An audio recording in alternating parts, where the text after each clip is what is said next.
What's going on, guys? Alan here with Parrots&Co, and in this quick video I wanted to talk about 5 beginner parrot owner tips that I want to give to you today. Now at this point you're probably thinking about getting a parrot and you're doing your research, which I applaud and congratulations for doing that. A well-educated owner means happy bird means happy life. And maybe you're in the other scenario. You already have a bird and you're in that new owner or beginning stages of parrot ownership. And we've all been through this journey. I've been through that journey myself with my Senegal parrot Elfie.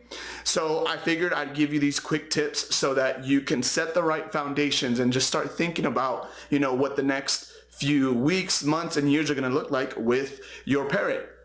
So tip number 1, I recommend that first and foremost, you make sure that you build a bond with your parrot and that you establish a proper bridge or a good way to communicate it with it. And with a proper bond, what that essentially means is making sure that, in those first few days and first few weeks with your parrot, you let it get adjusted to its new environment. You don't try to do too much, kind of like I did with Elfie in the very beginning. I remember when I first got Elfie, I was super excited and I was like, well, he seems pretty tame. He steps up. He doesn't really bite.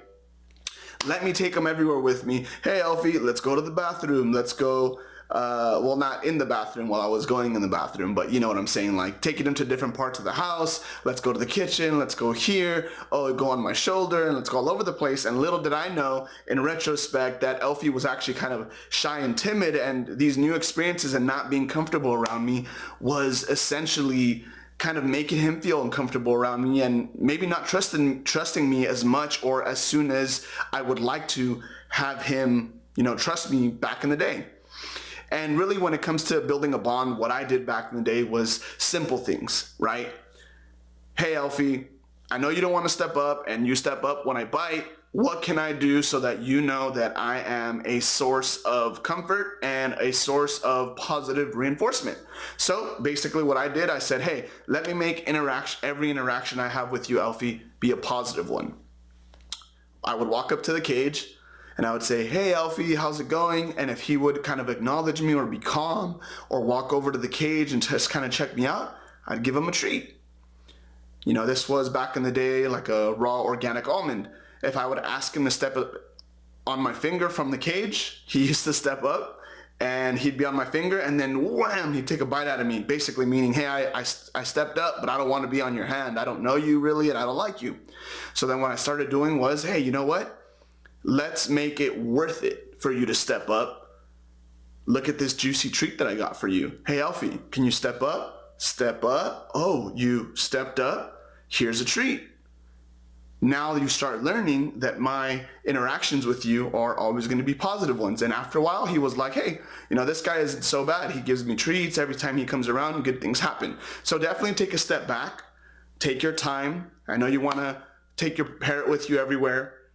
You want to do XYZ with your parrot. Take it from me. I've been there. Start slow. Focus on building the bond. Focus on having that trust, positive reinforcement, and just having your parrot feel comfortable around you. The next best thing that you can do is figure out how to communicate with your parrot and building a bridge. And really when I think of a bridge, I think of something simple like target training with a clicker, where the parrot knows if it touches the end of this, stick, it gets a reward, and it starts learning, hey, this click sound means a reward's coming, right? And this is how you can start getting your parrot to go around different places of its cage. If you need to get it back inside and maybe it's biting you when it steps up, you can target it back into the cage, and it's a proper way to communicate, hey, if I touch this stick, I get positive things. I've used this to desensitize Elfie to different objects, new objects, when he was scared of those objects. Target training, clicker training, the bridge is going to be essential. And sometimes the bridge isn't necessarily just the target and the clicker, right? Sometimes the bridge is understanding your parrot's body language and knowing when your parrot's uncomfortable, when it's going to bite you, or when you're doing something that's making it get into an aggressive state. Good example of that. Elfie, when he doesn't want to do something, before he bites, he's usually going to let you know by putting his head down, letting you know, no, I don't want to. I asked him to step up. Hey, Elfie, can you step up? And he's pretty good about this, so it doesn't really happen. It's usually when it's other people that he's not familiar with. Before he bites or sends that warning lunge, he'll put his head down, and that's just saying, hey, I don't want to. I ask him to step up. He says no. Or I ask him, hey, you want to step up? He walks away. That means he doesn't want to. Now, if I keep pushing that, what do you think is going to happen?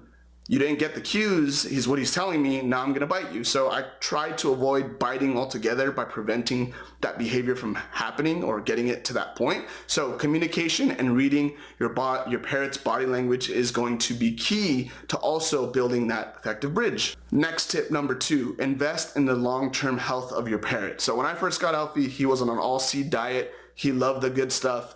And when I try to convert him into a healthier variety, essentially, of eating, which was first pellets, he absolutely refused. But you want to invest in the long-term health of your parrot's diet, and maybe having a combination of diet and chop and getting them off that, nasty bird store diet that's going to end up causing them long-term health problems in the future. And it just makes it easier for you to be able to train your parrots as well when they're on a good diet. So invest in your parrot's diet as part of the long-term health.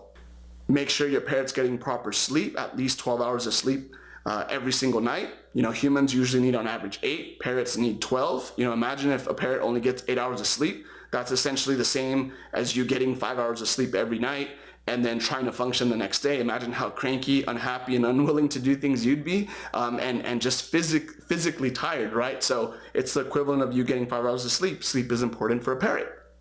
The other component of that as well is not just the sleep, but the physiological, which is the physical or internal health of your parrot in terms of, just making sure that it's healthy all around, sleep, diet, proper amount of exercise. It's not just, wings clipped, stuck in a cage and doesn't get out much, but also the psychological aspects of it, which is, parrots are social. They want to be around other people.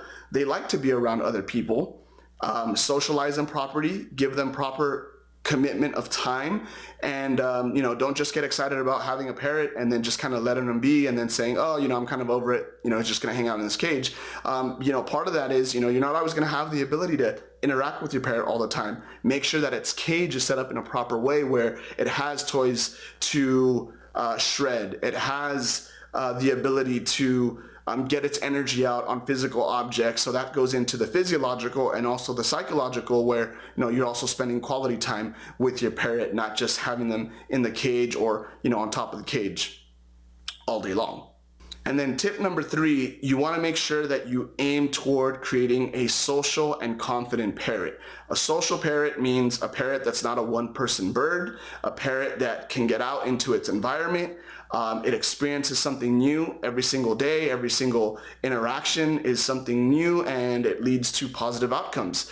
So a lot of people that I know have one-person birds, meaning the bird only wants to interact or hang out with one person, and then I ask, well, who takes care of the bird? Who feeds the bird? Who interacts with it? Oh, well, it's just me. Well, if you take into account their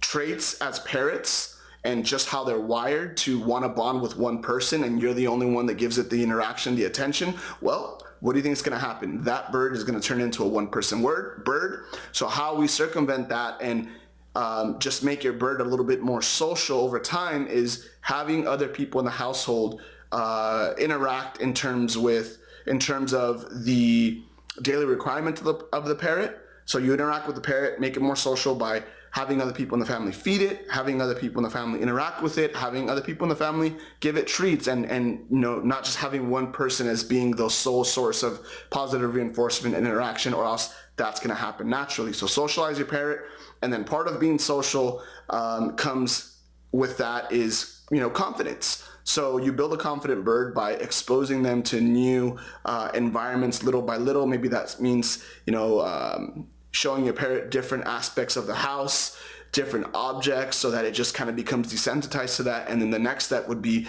putting a harness on your parrot and taking it outdoors so that it can experience all these new sights, sounds, experiences. And this, with time, is really what builds a confident parrot, right? Imagine if you lived in a room all day and all you knew was that room in that house, and then, we take you out into the world, and then you would be like, oh my God, what is all this? What's happening, what's going on? So that's what it could be like with your parrot. So just take those little incremental steps to make your parrot more confident. Tip number 4 is to make sure that you give your parrot proper quality time and interaction. Like I mentioned before, parrots are social creatures. They are not meant to be by themselves in a cage with the parrot with their wings clipped and, you know, having unlimited amount of food all day. In the wild, they go out, they work for what they get, and they have a big flock. And, you know, to your parrot, you are essentially their flock and everybody else that lives within the household. You know, there's this good saying that I like to go by, and it's, you know, to some people, a parrot might just be, you know, part of their daily lives, but to a parrot, you know, you are their entire world, right? So you have the responsibility to essentially give your parrot the proper quality time and attention that it deserves. And maybe quality time means spending 20-30 minutes a day, dedicated time where you're hanging out with your parrot, you're interacting with it, you're giving it lubbies, maybe you're doing some trick training to build that bond, and you just have that dedicated focused time. Because some people say, hey, well, what if I just stick my parrot out or put my parrot out of its cage? It's out of its cage, you know, 4 to 5 hours a day. You know, to every parrot, that doesn't mean the same thing. If you're out of your cage 4 to 5 hours a day, but nobody's paying attention to you, nobody's acknowledging you, and you're that parrot, you might not think that's quality time, and you still might be demanding for attention. You might be screaming, and you might end up as a parrot, in theory, that's unhappy, right? We're going into their mindset. So with that being said, quality time over quantity is going to be important, and that proper interaction to make sure that, you know, you just don't get a parrot for a few weeks and then you kind of get over the phase and it's just in its cage all day. That's how parrots end up plucked, rehomed, and you see this time and time again, you know, out there with parrots. And the last component is number 5, right? Tip number 5, just have fun. Like, this whole parrot journey, avian journey, this whole experience, it can be frustrating at times. It can be challenging trying to get your bird to eat the proper diet. It can be challenging trying to teach your parrot new behaviors, trying to tone down the screaming, or whatever it is you're working on, reducing the biting. But it's all a process, and parrots live, you know, 30, 40 years. Your parrot might end up outliving you. So invest a little bit of time every single day to get the outcome that you want.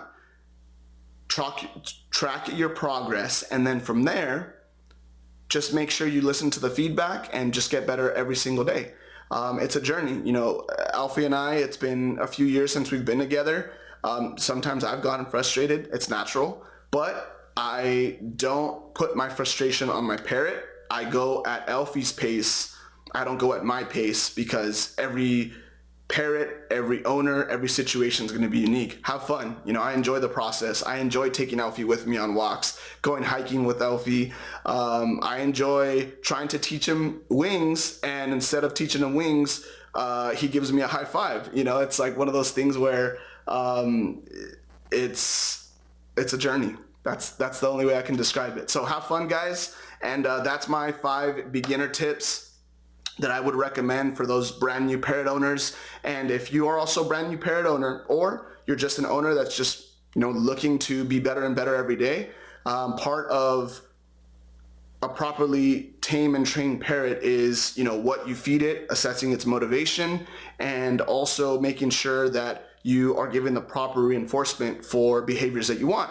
So check out the free download in the description below. It's called the Parrot Chop Formula, a how-to guide on parrot training, motivation, and nutrition. That's free for you to download. I've gotten pretty good feedback from subscribers here on the channel, so check that out, and we will see you guys next time.